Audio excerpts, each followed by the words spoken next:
Okay, for those of you doing the interactive Bible study with me on the Gospels, today is the first day. This is not like a normal Bible study. We're going to be doing it one-on-one.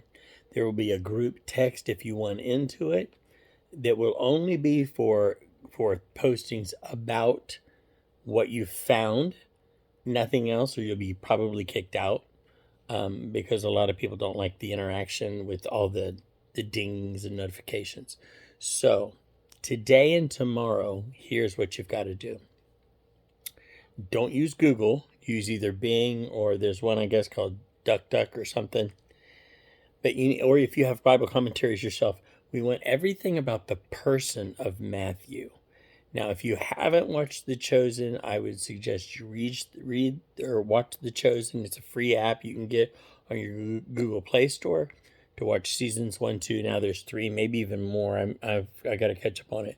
But the way that they depict Matthew as kind of maybe a person that might be on the spectrum, it's probably pretty accurate. This man did really good research on the disciples. We want to see the personage of Matthew before we get into the book, who he was, why possibly Jesus or the Lord chose him to be one of his inner family, his 12. And then we're going to kind of, as we go through the book, look at all the disciples and what they bring to the table within like the dynamic of Jesus's family. So if you don't understand what I'm saying, it's kind of like Peter was kind of like the drama queen or the attention getter in the family, while John was kind of like the baby, the coddled, well, Matthew was probably a little bit older than John, but very non-relational, from what we can tell. Don't know if that's because he was actually autistic or whether he was just not really liked by some of the other guys because he was a tax collector. Had he not sided with the Roman government in collecting taxes, he probably would have been a Pharisee or Sadducee because of his intelligence.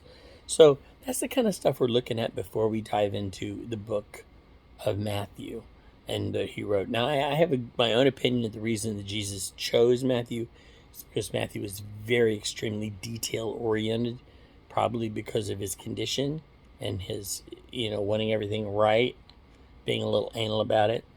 So we know that Matthew was intelligent because not only was he a great accountant, but he was a great writer and a great storyteller. So that's what we're looking for. If you have questions, direct message me or leave a link. God bless.